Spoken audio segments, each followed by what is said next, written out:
Today we travel to the far tip of the Australian continent, hook up with a couple of anglers and then head off on a journey of exploration down the west coast of the Cape York Peninsula. This trip is all about finding new water, surviving off what we can catch while trying not to be eaten by the local and aggressive wildlife. It's got a shark on it now. That's not fun. Oh, there he goes. There's a shark on him. He's right on him. The fishing show is proudly brought to you by Mercury Marine, BCF and Spotters Sunglasses.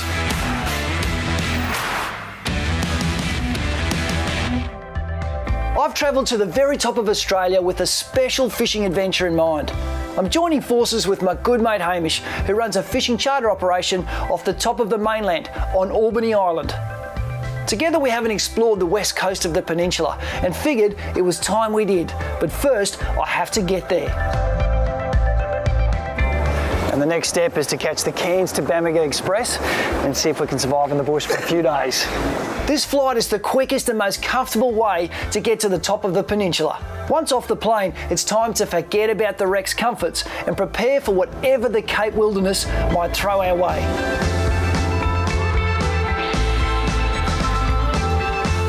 That's another leg of the trip done, and now only a 40-minute drive that way, and we find the most northern tip in Australia. We'll now travel to Albany Island, which means driving the short distance to the top of the continent and then making our way by dinghy across to the island. This part of the world always makes you feel like you're far removed from civilization, but there isn't time to dwell on it as our small crew packs away plenty of gear and then gets ready to make our trip across to the island.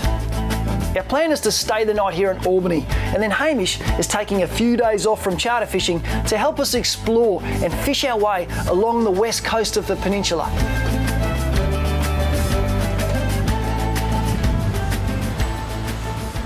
20,000 years ago, we'd have been sitting on top of a mountain ridge that stretched 400 k's north up to Papua New Guinea, and these ocean waters, which now join up the east and the west coast of the Cape York Peninsula, would have had to go all that way around just to join those two fisheries up.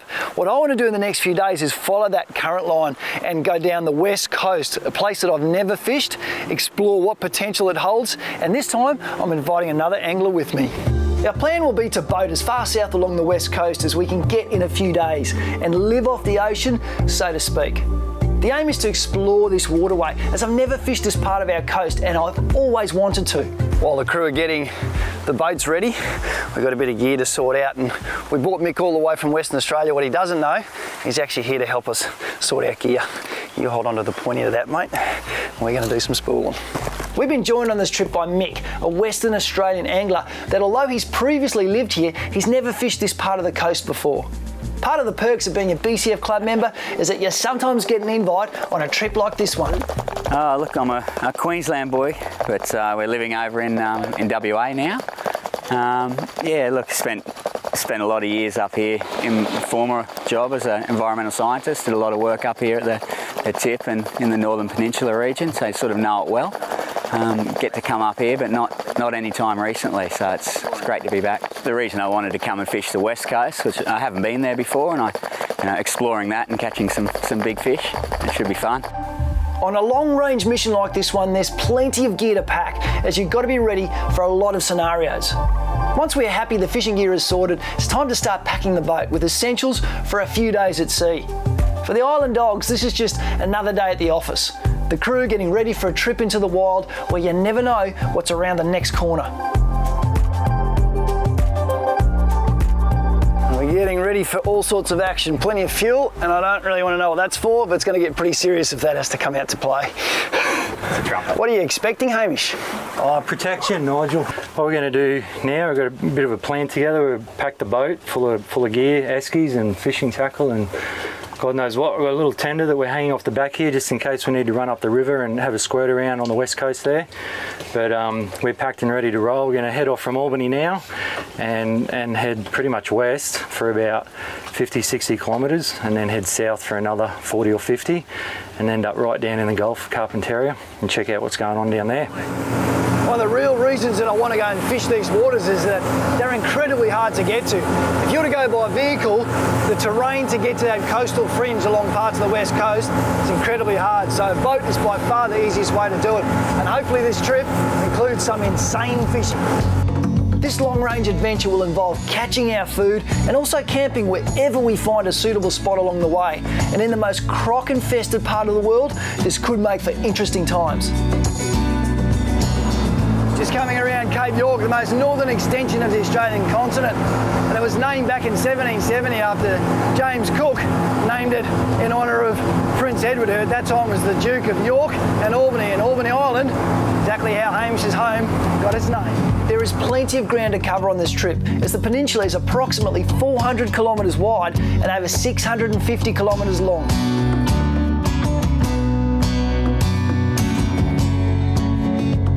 On our way down the west coast, we're just dropping into the port of Seisha. We had to send a lot of gear up here before we came, and the joys of Cape York logistics, one package got lost. We don't want to run out of lures all the way down there, so hopefully it's here somewhere.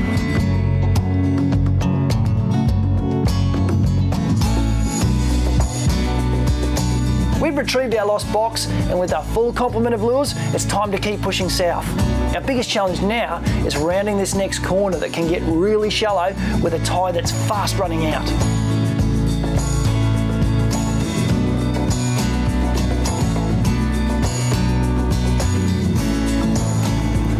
Righto, rope's clear. Are we stuck? We are. Yeah. We're on it. You did say there'd be some sandbanks through this area. Yeah, this is a good spot where we normally come and just anchor up. It's a good spot for fishing here. Good sandbar, flathead, brim. It's solid brim. Like, I mean, 15 big centimetre ones. brim. The only option now is to get the tender away from the bigger boat, and with some pushing and pulling, try to dislodge our mothership from the sand. This isn't a place you want to spend long in the water, so the crew works hard to get the boat floating. In deeper water, we have to retie the tender, then quickly get back underway to make it through the next section with enough water. This trip isn't starting the way we planned. Far out, that's good. Sound good, does it? All right? Yeah, jump on. Crisis averted. Good job, handler. Hey? Can we keep going now? We now need to look out to be constantly on the search for shallow waters. And then the next problem hits. Issues with the starboard motor that Hammer fixes in true bush style.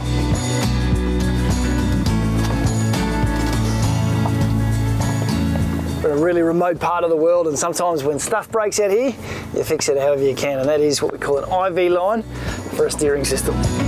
With all systems working, we push onwards and continue down the peninsula another 100 odd kilometres.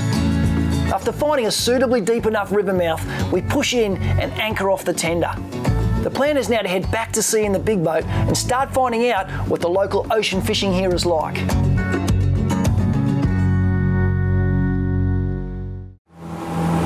Time is starting to run out on our first day. So all we've done is we've dropped off the tender. We passed a bucket load of birds working one of these beaches here, so we're about to put some lines in the water, because if we don't catch anything now, we don't eat tonight. The idea now is to very quickly work out what type of bait these fish might be feeding on. We've got a range of options, from big squid-looking profiles, small baitfish profiles. We've got that medium-range baitfish profile, all in the hard bodies, and then should it get a little bit tougher, we can always resort to jigging soft plastics on the reefs out here. One of these options should hopefully put some dinner on the table. There are plenty of signs of predators feeding not far from the river mouth, and the sounder shows plenty of life on the bottom as well. We decide to start jigging lures, as the priority is to catch some food for dinner. We start slowly with a few smaller fish, and then the bigger models decide to show up. Oh yeah, there's one, there's one. One. Oh, there we go, there we go. Oh, mackerel or something, is it? Oh, mackerel. There was dinner there, Mick. Don't want to remind you too much about it. But... Yeah, look, I didn't want this one shark, so I was going a bit quicker. I've got to be honest. Such a variety of species in these waters that could be literally anything. Is it a shark? Yep. No, it's a cove. Is that a I think it's a cove, man. Yeah. It is. It's a big cove. Yeah. A monster. Oh, yes. Yes, Hammer. Woo! Humper, mate. Look at that. There's a chunk of a cobia. Little soft plastic munching cobia. Shows you what they'll eat and what you can handle them. Pretty like here sometimes. That's a little 5-inch plastic. A fish that big sitting down there eating small bait, and he's gone, oh, well, you know what? I think I'll eat that. It's way too big for us to eat this one. As hungry as Mick is, he can't eat this one. We're going to put this one back and see what else we can do. Mick has never caught one of these fish, and I can tell he's itching at the opportunity to maybe hook one right here. We've started the trip in awesome fashion, not so much from the perspective of catching a fish to eat, but our big cobia has definitely lifted spirits in the boat. With the sun getting low, we set sights on dinner and start hooking some quality reef fish. Our problem now is the sharks, and it's becoming extremely frustrating and seemingly impossible to get a hook fish past them. We've travelled very hard to be here today, and the fishing hasn't quite turned out to be as good as we'd hoped, but it's early days. We've only been here for a few hours this afternoon.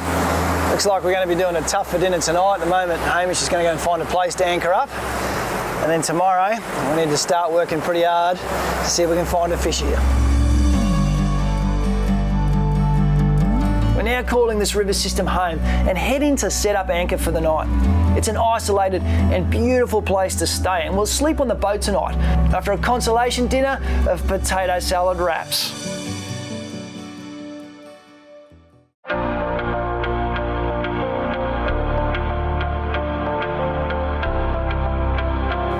Feeling a little rough, we drag ourselves up for the morning coffee. As first light grows, it's time to kickstart the day. And as we busy ourselves, we fail to notice a lurking threat in the way of some massive groper beneath the boat.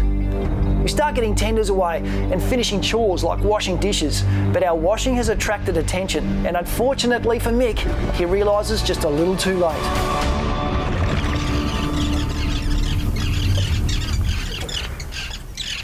Yeah, just doing some dishes onto my third plate, and then it looks like a groper has come up and taken the whole plate and a bit of my hand. We're down a plate. And, the mouth of a groper is armed with rows of backward pointing teeth, and they've made a mess of Mick's hand. He's a tough customer though, and he isn't going to let it stop him fishing. Hammer gets the first aid kit out, and we try to disinfect the cuts, knowing that we're going to have to keep an eye on them from here on in. It's now time to get back out to sea to find out if we can turn our fishing fortunes around. Go on, Hammer.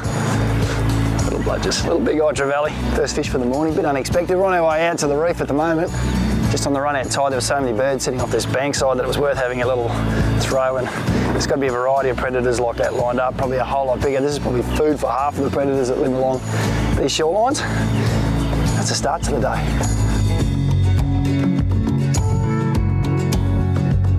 We were plagued by sharks yesterday, and this morning the plan is to find some new reef to jig lures along where we can hopefully get a few fish back to the boat. Oh, yeah, he ate that. That's better. That's a better one. I'm enjoying the colour of this one. That's a fish we want to see on board. One of the species I came to the west coast of this peninsula to play with, the fingermark. Northern Territory, we call them the golden snapper. Very closely related to species like our mangrove jack. And they're a vicious predator. So good at getting you back to the bottom. But very, very welcome on this boat right now. We're on.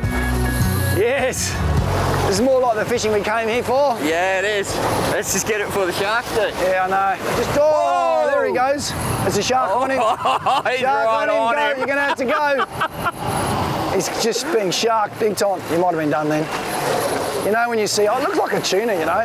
Yeah. When you see a tuna jumping, when it's hooked, there's one reason, it's got a shark right up it and you got done. Oh, you're kidding. Look at that. That's why we're trying to work so hard and fast for fish at the moment. We're well and truly just getting hounded by sharks.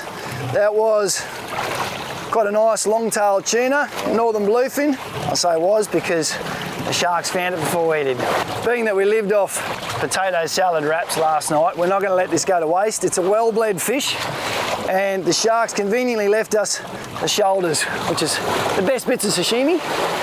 And as long as Hamish has bought the soy, we won't go hungry tonight. No guarantees on that. What we're going to do now is realise the type of fight we're involved in. We're going to go to the heaviest gear on board and start going really hard on these fish to try and beat our current shark issue.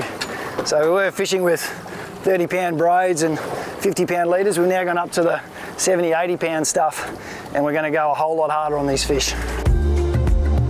Yeah. Oh. You got a remora. Now this is a cool fish that Mick has conveniently caught for us. We're going to let it go very shortly, but this is the remora. Check out this suction pad that it spends its life grabbing hold of big animals like the shark, which is swimming behind us, and cobia and whales, you name it. They latch on and take a free ride and just grab food as they get conveniently escorted around the ocean. Oh man. Let's go hard on these things. Oh, it's another cobia. Swing him in. There we have. The cobia is obviously a few of these guys cruising around in various shapes and sizes. The black kingfish, and he came with a mate. So there's a really small remora, and mate, you being an environmental scientist will know about symbiotic relationships.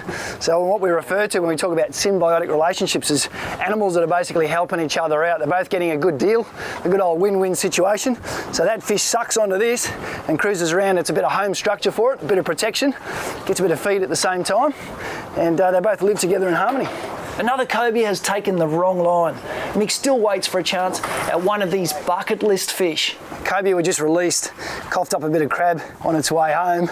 It just goes to show you, we talk about opportunism, fish being opportunistic feeders. It means they'll grab anything that comes their way. So whether it's a bait fish, a squid, a prawn, or an unsuspecting crab, it's all fair game when it lives in here. Go, go, go, go, go, go, just give it to it. Give it to it, Mick. Give it nothing. I can see it. I can see it. Oh, you right? Oh, eat him up. Nice. Big golden. Oh, he's a big chunk out of him too. Is there? Man, there's a shark right underneath it. Hurry up, Hammer. Look at the boiler left. Woo! Far out. Man, that was as quick as we could go. That's a lock drag on a 6 kilo golden trevally. Look how effective the fins are. It's actually munched half its pectoral off. Oh, we'll be eating a bit of golden tonight as well. The sharks are kind of selecting what's going to be for dinner at the moment.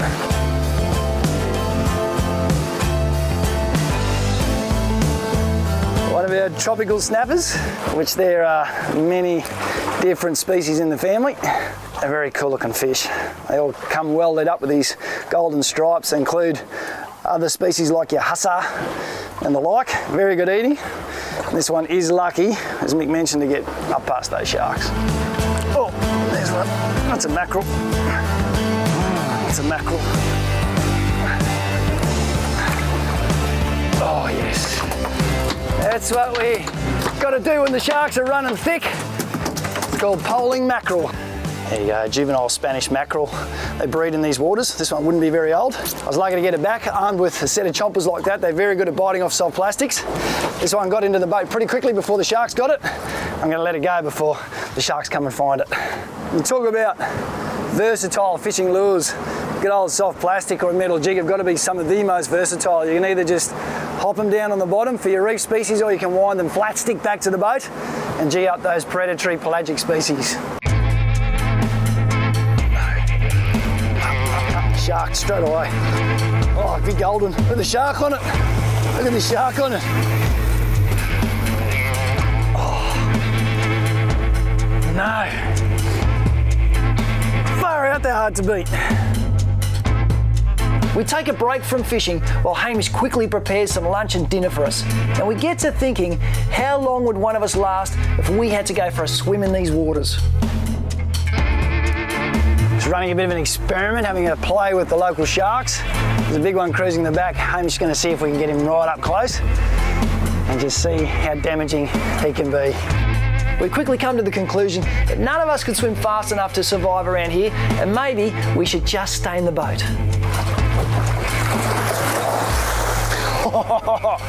He's a bit bigger than I am, Hamish. Oh, here we go. Go, hold. There we go. That's a good one. Was it big to start with? It was heavy. Yeah, righto. So is it worth coming over from the west, mate, so far? Yeah, mate, it is. It's always worth coming over. Was it worth coming all this way to get bitten by a groper? Yeah, it was. That's a story to tell the boys. So, mate, as an environmental scientist, what do you think is our biggest challenges for our fisheries moving forwards? Oh, it's sustainability. It's that buzzword, right? It's finding that balance between feeding people, having the recreation, and and keeping it functioning. And it's a tough challenge, it really is. So every angler out there, what can they do differently?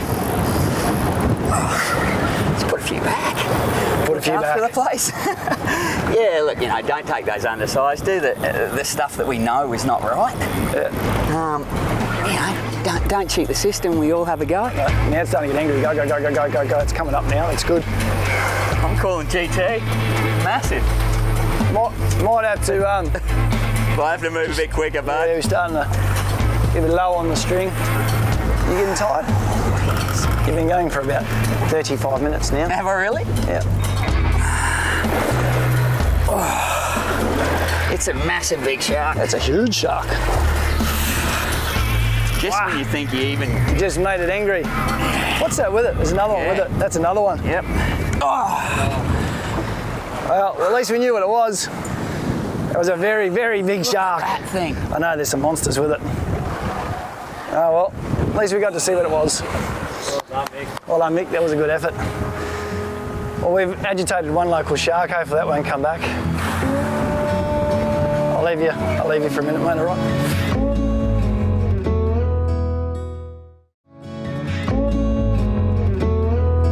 We stop for a brief sashimi snack, minus the soy and ginger that Hamish has neglected to bring, and then it's off to the shallows where we've seen a few birds working on top of bait.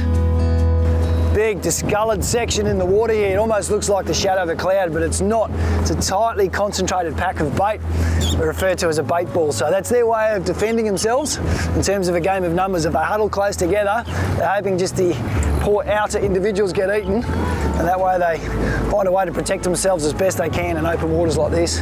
As we start casting lures around the baitfish schools, the signs start looking better and better, and you know a hookup can't be far away. Yes, Hamish has thrown a stick bait and all this action over here and he's hooked. Looks like a nice queenie. Well done, mate. Giant queenfish, what a cracker. One of the biggest ones I've seen for a while. Solid. Growing to almost push the 1.5 metre mark, these guys. They are such a broad, still but skin-bodied fish. They know how to battle. And we know what's been running around harassing these local bait balls, mate. Hamish sneakily just stuck a big stick bait out the back. Oh, that's a go. You just like you sit up the front, you just come out for one cast at a time and you knock something like that over. Make it worthwhile. Yeah. All right, we'll get this one back and we're going to keep playing. Smash! Straight away. Hit the ground. Yes, Mick. That's it. Nice work, big fella. Have a look at that. Yes. Well done, Mick. Oh, have a look at that. Great fish, Mick. He wants to go back. We're not going to keep him out of water long. They don't handle being out for too long, these. What a gorgeous fish. Check out that, the big spots. Big tail, it's where their speed comes from. They can be very acrobatic and get in the air when they fight to get rid of a lure. And that big mouth, slightly upturned, like you see about predators up this way, like your Saratoga and your tarpons and stuff, means they can eat off the top as well as they can eating down below the surface. Oh! Yeah, got him. There he goes. How good's that eyesight? You know what's happened there, Mick? That fish has seen that lure in the air, and it has gone to that lure before it landed. That's how good the eyesight of these fish is. They'll see something in the air, and they'll be there to eat it when it lands. You're targeting big surface feeding predators like these queenfish with your surface lures that we're using. You want to work them relatively quickly. It's all trying to work out, when you do use a lure like that, what fish you're going to program into. And different species will sometimes like a slower blooping retrieve that's paused every now and again. These guys tend to like it, moving like it's trying to escape. It really triggers all the buttons for them and has them coming along to eat. Hook this fish in its top fin and it shows you sometimes the way that they hunt. I don't think it was a total coincidence that Mick's last one was hooked in the body as well. They sometimes use their body to belt and stun prey and then come back quickly around to knock them off. Hang on. Oh, you're kidding. Lost him on the motor. You're kidding me? Oh, yes. Oh, nice.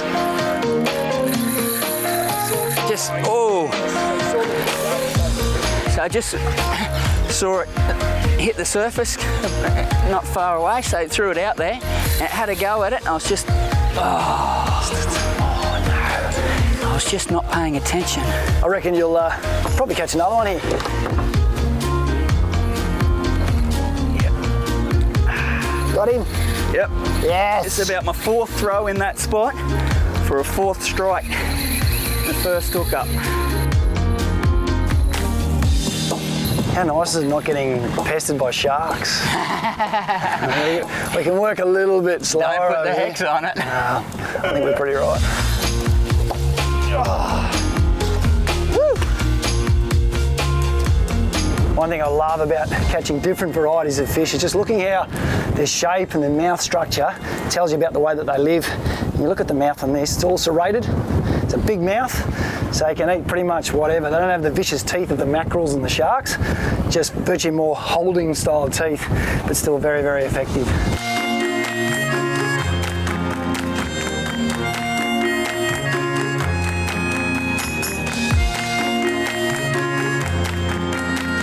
Lunch is getting harder and harder to have at the moment. We've just dropped the anchor, and as we're getting ready to eat, Amy's just seen a massive eruption of predators eating bait in the distance, so it's just too good to not run over there and have a shot at.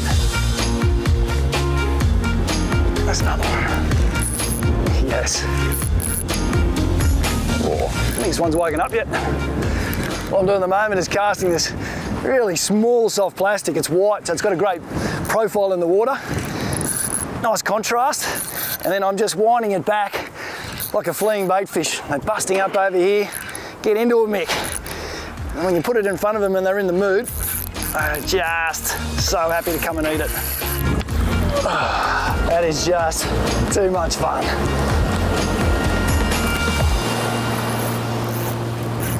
My goodness, I was just looking where I was going to make the next cast. I ate it at the boat. There's a reason all these fish are stacked up here at the moment, is that there's a lot of current working along this bank. What it's doing, you can actually see current lines in the water, and that in itself is a structure, and it'll hold up bait. And wherever that bait holds up, you're going to find the predators. Cool thing to see is how many different sizes of queenfish there are in amongst the school. We've had almost fingerling size through to these medium to larger ones, and then there's truly some bigger ones in amongst them. So it's a sign of a really, really healthy system. That's what you want to see. Watching these fish hunt so close to the bank has given us an idea for a change in perspective. Delayed lunch break even a little bit further because it was just too attractive an option not to walk up this bank. There's a beautiful drop off, current running along it. We've seen the queenfish feeding. So a couple of soft plastics. We're going to have a little bit of an explore and get off the boat for a few minutes.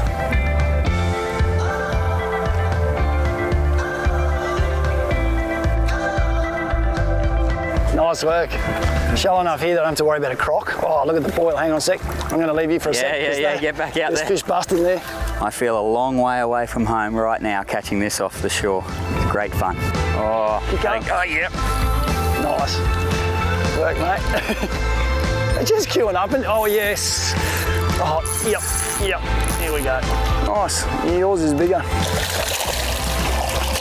Australia is just such a big country, and one of the best aspects I love about travelling and fishing it is you see just how much the fisheries vary depending on where you are.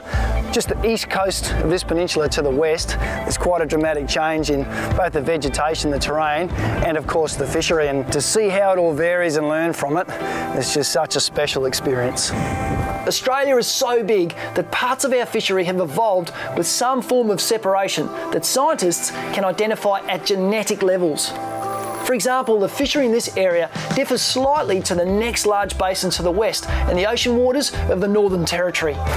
Oh yes. You on? There's one, yep. To be able to explore a little river system, just after we've been playing with the reef species and the, what you call the inshore blue water options around here, just to come in and be able to knock off a fish every third cast. What an amazing place. Nice. Oh yes. There you go. Oh. Being very careful fishing around this edge. The beauty of it is we can actually see the drop off in these type of waters. You don't want to be anywhere within 5 metres of a water edge where you can't see what's beyond it, because you're in perfect strike, lunge range of a crocodile, and there's plenty of them in these parts. But here, with that ledge being there, there's no way one of those animals is going to get out here and have a shot at us, so we're quite safe here at the moment. But it always pays to keep it in mind. 5 metres from the water's edge where you can't see what's beyond, and that'll keep you safe. The plan was to get back in the boat, but we're having way too much fun casting small lures from this bank.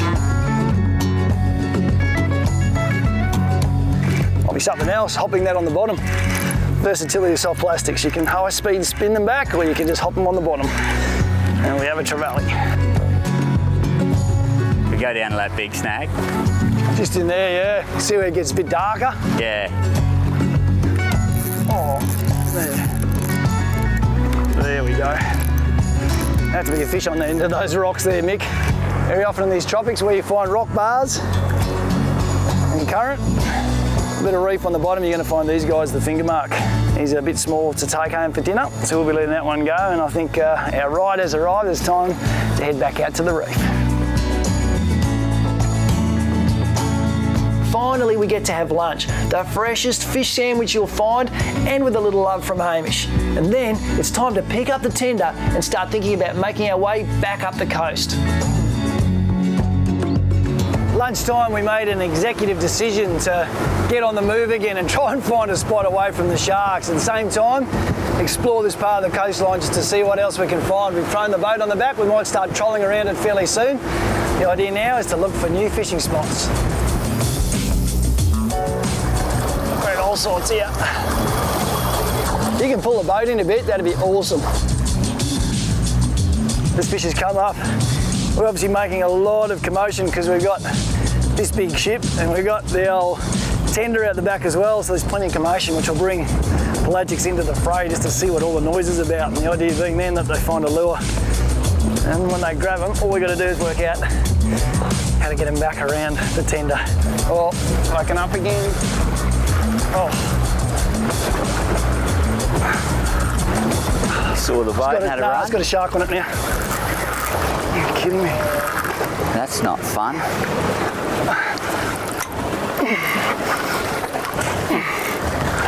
Tuna head. Another head comes aboard. Oh, well, we just need to keep going further, I think. We're about to get very creative in terms of putting a lure out in the trolling spread, which is a little bit different.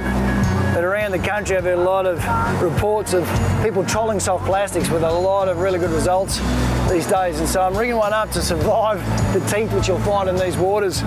So I've got a very heavy jig head, which will keep this down below the wash behind the boat. It'll swim beautifully once it's straight on the hook. I've just got to rig it up with enough wire and a couple of hook points. Who knows what'll eat that? I love being able to get creative and adapt lures to imitate the type of baitfish presentation you want. The beauty of soft plastics is that it's easy to do without feeling that you're risking a really expensive lure. This pink offering is ready for a test swim, and now we get to patiently wait to see if my creation will work. Experiment with the soft plastic has worked. It took about 5 minutes. It's a good sign. A bit of creativity can go a long way sometimes. Oh, let's come back the other way, Hammer. Got it? Thanks, bro. It's got some weight about it, this thing, whatever it is. Biggest problem is the SL12 on it. Oh, pretty light gauge hook. What is it? There you go, mate. Experiment with the soft plastic hammer. Yeah. And it worked. Mate. 3-ounce jig head, 8-inch pink soft plastic, stinger hook, bit of wire. Off you go. Cobia. Oh, it is. Well done, Hammer. It was worth spending a bit of time working out how to put a stinger into the soft plastic. Trolled beautifully. I was in there for 5 minutes. Smashed. I might rig another one up. Check out that. It's the end of a pretty cool experiment, trolling soft plastics, as we make our way on to look for new fishing grounds. It's a beautiful way to explore, and you never know what little surprises are going to show up. Mick has now missed out on another cobia, and we're running out of time to catch him one of these very cool fish. Pretty easy trolling plastics. They sit in there, the tail wiggles beautifully. You control it. We're at 8 knots at the moment. Braided outfits, bit of wire at the head of them. Let them do all the work. The success of our trolled soft plastic has inspired us to put another one out. To see what else might want to try and eat our would-be bait fish. Fish on, fish on! Oh, go, go, go, go, go, go, go. Oh, yeah. Is that mackerel? Yeah, I think so. Was it a cove? It's come straight to, it might be a cove, it came straight to the boat. Oh, it's beating its head like a mackerel, eh? Yeah, mackerel. I think it's a mackerel. Mackerel. Oh, nice. Yes. Yes, one of the fish we came here for. Stonker. Big Spaniard. Oh, the plastic. Plastic's on fire. Trolling soft plastics, who'd have thought? Yes. Woo! Well, have a look at that. It's one of the fish I so wanted to come here and play with on the west coast. And this time of year, they get into spawn mode around these moons, and you can get bucket loads of them. That one just loved the plastic. Awesome. I'm so wrapped the plastic, a little time spent rigging and thinking it through. It's worth it. Smashing it, mate. Yes. And that's the reason around these parts I wanted to rig up that soft plastic with so much wire on it. Have a look at the teeth. And the savage nature of those teeth is that they all mesh together. So that once something's in there, it basically just cuts it so quickly and easily, and the power in their jaws does that work very, very efficiently. That's why fishing lines often come undone really quickly, and these fish have got the power to propel themselves up at baitfish on top, almost 8 to 10 metres into the air. And the aim is to go straight through baitfish, chop in half, they come back down, they come back and have their feed. They're just a fantastic predator. After a quick photo shoot, we quickly bleed and prepare this fish. They're easy to debone and produce 2 thick, succulent fillets that we'll enjoy for dinner tonight. There's a lot to be said about a tough soft plastic that's handled 2 powerful predatory fish, one with a decent set of choppers, and it survived intact. And the reason we use wire, in this case it's coated wire, is you can look what that Spanish mackerel in its teeth has done to proceedings. It's really got stuck in there. The only thing that saved us is that inner wire lining. They're just such cool animals with those teeth. So far, pretty impressed with the old soft plastic. It's going nuts. I'm gonna have to go under. I'm going under. I'm gonna go under. We've got 2 soft plastics out there now. Both went at the same time. Just been obliterated. We're both talking about how good this part of the coastline is. And as we're sitting there looking at some rods, they've both buckled. Mine's a cavia. You're in? Yeah. What do you got, Mick? I don't know. Could it be? The elusive. Mick has never caught a cavia before, and on this mission he said, one fish I'd like to catch here is a cavia. Are you going there, Mick? Yeah. Be there in 1 sec. They save a lot of their fight to the boat, come in quite easily, and then they suddenly go, I don't like the look of that. All those people, I'm suddenly going to get angry and take off again. They're an awesome fish, that big paddle tail, big broad shoulders, very much a serrated teeth pattern, live on squid and baitfish and crabs, so they're good opportunists, made with a burst of speed, a lot like a shark when they need to. Yes, yes, Mick, you legend, bucket lister, and here we go. Woo! Yes, yes, it's all aboard. All right, we found some cobia on this trip. And we've done the bucket lister. Yes, yes. See someone else catch it first, I reckon. Doesn't beat it. It's better than catching your first one sometimes. Absolutely. There we go. A pigeon pair of cobia. Well and truly worth the trip, mate, from the west to tangle with one of these. And they are just the coolest critter. Very much, you often find them travelling underneath superficial structure in the way of whales and big manta rays and stuff like that. And if you're ever going on the hunt for these, anywhere where you can find something that gives them some shade out there, there'll very often be these guys cruising along with them. To release both of these fish, we just, because it's a first time fish for Mick, we're going to get a quick photo. What we're going to do though is keep plenty of oxygenated water pumping through the lungs of these fish, just to keep them both happy, make sure they release very healthily. Yes. You can go home now. We can go home happy. Speaking of going home, the sun is starting to get lower in the sky. It's almost time where we say farewell to our West Coast exploration. It's been fun, mate. Thank you for flying wonderful. all the way from Western Australia to come and do this with us. We're both first-time anglers exploring this part of the coastline, and it hasn't disappointed, from man-eating fish to shark frenzies, a bunch of reef fish and a bunch of pelagics. It's hard to beat a trip like that. Yeah, it is. You can come with us again anytime. Thank you very much. This leg of the trip has produced everything it promised and more. All that's left to do now is find an anchorage to bunker down for the night, carry out more running repairs on Mick's hand, and enjoy the freshest fish dinner you'll find. A big part of the reason I wanted to travel here has been satisfied. But there's still one patch of water along this coastline that I so want to find while we're here. But that is a whole new adventure.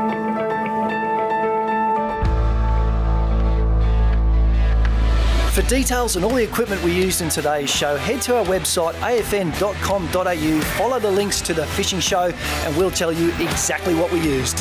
And to stay up to date with our latest adventures, head to our Facebook page, AFN Fishing and Outdoors, and you'll find out exactly where we are and when.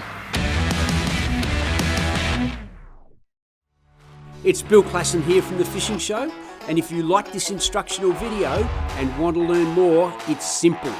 Go to fishingshowtv.com.au and see a whole host of additional videos.